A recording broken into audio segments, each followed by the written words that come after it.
বাবা আমি আজকে সব প্রশ্ন অ্যাটেম্প করেছি, সব প্রশ্ন, একটা প্রশ্নও বাদ দিইনি। যেটা পারিনি সেটাও অ্যাটেম্প করে দিয়ে চলে এসেছি। তাই নাকি? প্রশ্ন এত সহজ হয়েছে? প্রশ্ন তো সাংঘাতিক কঠিন হয়েছে, সাংঘাতিক কঠিন হয়েছে প্রশ্ন। না আমাদের ক্লাসের কেউ সব প্রশ্ন অ্যাটেম্পটই করতে পারেনি। কেউ তো প্রশ্ন দেখে ভয় পাচ্ছিল, কিন্তু আমি ভয় পাইনি, আমি সব অ্যাটেম্প করেছি। আমার তো অ্যাটেম্প করতে করতে প্রশ্ন কম পড়ে গেছিল, আমি পরে নিজের থেকে একটা প্রশ্ন বানিয়ে দিয়ে আমি অ্যাটেন্ড করে দিয়ে চলে এসেছি।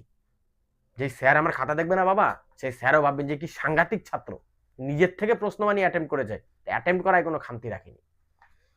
তাহলে তো 100তে 100।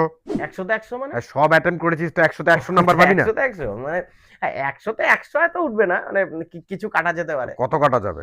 ওই ধরো মানে ওই 100তে 100 কাটা যেতে পারে। হ্যাঁ 100 অ্যাটেম্প করেছিস সব, 100 নাম্বারই কাটা যাবে? কি অ্যাটেম্প করেছিস? অ্যাটেম্প তো আমি সবই করেছি, সবই করেছি অ্যাটেম্প। মানে আমি সারা বছর পড়াশোনা তো না করে পরীক্ষার আগের দিন যেগুলো রাত জেগে পড়লাম না, সেগুলো থেকেই তো একটাও আসেনি। তো যেগুলো পড়েছিলাম সেগুলো সব লিখে দিয়ে চলে এসেছি, প্রশ্নের সাথে উত্তরের মিল নেই। বাকি অ্যাটেম্প আমি সবই করেছি। না না বাবা,